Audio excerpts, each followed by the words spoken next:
News local. Vaikapa 16వ ఆవిర్భావ దినోత్సవ వేడుకలు మండపేటలో ఘనంగా జరిగాయి. ఈ సందర్భంగా మండపేట వైకాపా కార్యాలయంలో గురువారం ఎమ్మెల్సీ తోట త్రిమూర్తులు వైఎస్ఆర్ విగ్రహానికి పూలమాలలు వేసి ఘనంగా నివాళులర్పించారు. అనంతరం పార్టీ జెండా ఆవిష్కరించి వందన సమర్పణ చేశారు. ఈ సందర్భంగా ఆయన మాట్లాడుతూ పేరుకు తగ్గట్టుగానే యువజన, శ్రామిక, రైతుల కోసం కృషి చేసిన పార్టీ వైకాపా అన్నారు. పాదయాత్రతో ప్రజల అభిమానాన్ని చొరగొన్న వ్యక్తి జగన్ అన్నారు. ముఖ్యమంత్రిగా ఆయన చేసిన సంస్కరణలు అభినందనీయమన్నారు. టిడిపి చేస్తుంది అంకెల గారడీ తప్ప ఏమీ లేదన్నారు. ఈ కార్యక్రమంలో చైర్పర్సన్ పతివాడ నూక దుర్గారాణి, వేగుళ్ల పట్టాభి రామయ్య చౌదరి, రెడ్డి రాధాకృష్ణ, పిల్లి శ్రీనివాస్, దూలం వెంకన్నబాబు, పసుమర్తి నాగేశ్వర, మందపల్లి రవికుమార్ తదితరులు పాల్గొన్నారు.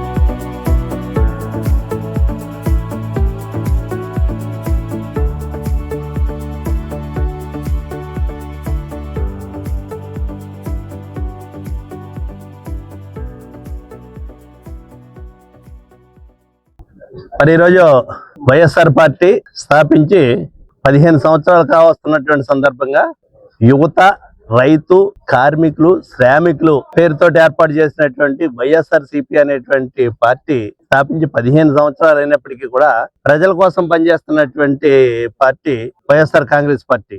మరి దానికి అధ్యక్షుడిగా ఉన్నటువంటి జగన్మోహన్ రెడ్డి గారు మొన్నటి వరకు కూడా మరి ముఖ్యమంత్రిగా పనిచేసినటువంటి విషయాలు మనందరికీ గుర్తే ఉంటాయి.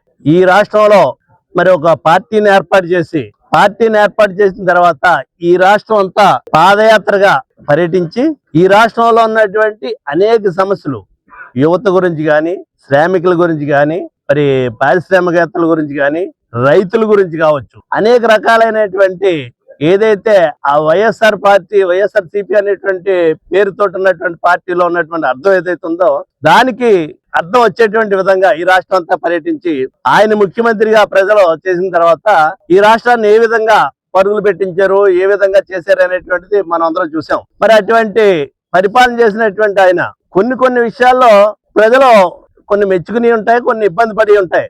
అయితే ఈ రోజు ఆయన చేసినటువంటి అనేక సంస్కరణలు కానీ, పథకాలు కానీ ఈ దేశంలో భారతదేశంలో ఏ రాష్ట్రంలో లేనటువంటి పథకాలు తీసుకురావడం జరిగింది. మరి ఇదే ఇప్పుడు ఉన్నటువంటి ప్రస్తుత ముఖ్యమంత్రి ఆ రోజు ఈ పథకాలన్నీ అమలు జరిపితే రాష్ట్రం మరొక బంగ్లాదేశ్ లాగో లేకపోతే శ్రీలంక లాగో తయారవుతుందని చెప్పినటువంటి విషయాలు ఒకసారి గుర్తు తెచ్చుకోవాలని మనం చేస్తున్నాను. మరి అటువంటి విధంగా చెప్పి ఆయన ముఖ్యమంత్రి అయ్యేటప్పుడు మొన్న 2024-23లో ఆయన ఒక మేనిఫెస్టోలు పెట్టి ఆ పథకాల కంటే కూడా ఇంకా ఎక్కువ చేస్తారని చెప్పారు. మీకేమన్నా సిగ్గు ఏమన్నా ఉంటే ఆయన తీసుకొచ్చినటువంటి పథకాలను రద్దు చేసేటువంటి దమ్ము ధైర్యం ఉందా? మీకు లేదు కదా. అయ్యే పథకాలని కొనసాగిస్తున్నారు మీరు ఈవేళ. మరి రాష్ట్రానికి సంపద సృష్టిస్తామని చెప్పారు.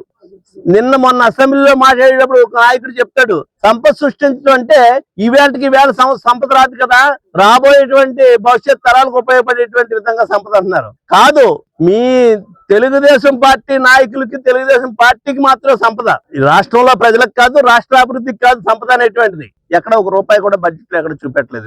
ఈ రకంగా ప్రజలు మోసం చేసేటువంటి విధంగా మీ పరిపాలన అనేటువంటిది జరుగుతుంది తప్పితే ఏ విధంగానే కూడా సంక్షేమం వైపు ఏం పరిగెట్టినటువంటి పరిస్థితులు లేవు. మీ బడ్జెట్ ఏదో అంకెల గారడీ చూపెట్టడానికి బడ్జెట్ తప్పితే మీ ఆదాయం పెరిగిందా లేదా అనేటువంటిది ఎక్కడా లెక్కల్లో చూపెట్టినటువంటి పరిస్థితి లేదు. మీ పరిపాలనలో ఎంతసేపు చూసినప్పటికీ ఏదైతే రెడ్ బుక్ విధానాన్ని అవలంబిస్తున్నారు తప్పితే ఆ రెడ్ బుక్ లో మీరు రాసినటువంటి రాజ్యాంగం, ఈ రాష్ట్రానికి ప్రజలకి కావాల్సింది ఈ దేశంలో ఉన్నటువంటి అంబేద్కర్ రాజ్యాంగం కావాలి. అంబేద్కర్ రాజ్యాంగాన్ని కాకుండా మీరు ఈ రకమైనటువంటి విధానాలను అవలంబిస్తున్నటువంటి విధానాలని ప్రజల పక్షాన్ని పోరాడతాం, ప్రజల తరఫున ఉంటాం, ఎప్పటికప్పుడు మీ విధానాలని ఎండగడతాం అనేటువంటిది కూడా ఈ సందర్భంగా ఈ రాష్ట్ర ప్రజానికానికి మీ అందరికీ కూడా విజ్ఞప్తి చేస్తున్నా.